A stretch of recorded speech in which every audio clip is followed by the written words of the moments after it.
Viral হতে গিয়ে virus হয়েও না। হ্যাঁ, ভাইরাল হতে গিয়ে ভাইরাস হয়েও না।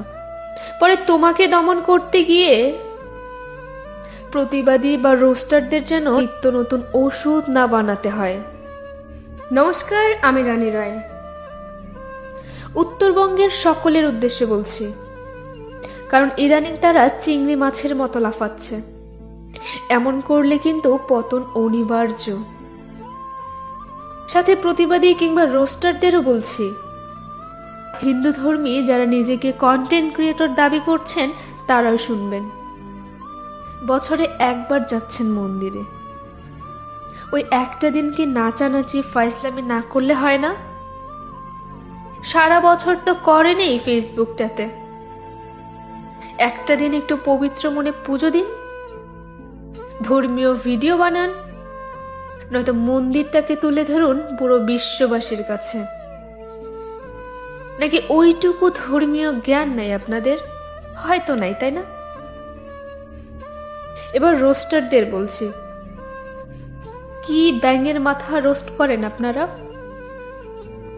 মন্দির থেকে কত দূরে দাঁড়িয়ে আছি জুতা পরে, এটা নিয়েও আপনারা রোস্ট করেন।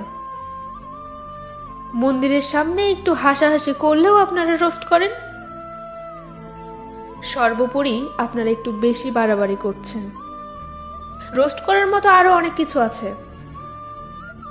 আপনারা একটু সাবধান হন। এবার বলি, একদল আছে যারা কিন্তু ভাইরাল হওয়ার জন্যই ধর্মের নামে অধর্ম করে বেড়াচ্ছে। তারা বুঝে গেছে তাদের নিয়ে প্রতিবাদী ভিডিও বানানো হবে, এজন্য এরা উল্টাপাল্টা কাজগুলো করছে। সবার উদ্দেশ্যে বলছি না, কিছু পাবলিক আছে। বিপরীতে আমিও দুই একটা সিম্প্যাথির জন্য ভিডিও বানাবো, যারা আমাকে নিয়ে ভিডিও বানাবে তাদের উদ্দেশ্য করে। আর খোঁচাখোচির ভিডিও, সেটা তো ভাইরাল। রোস্টাররাও বলতেছে এতে করে আমিও ভাইরাল। চলছে চলুক।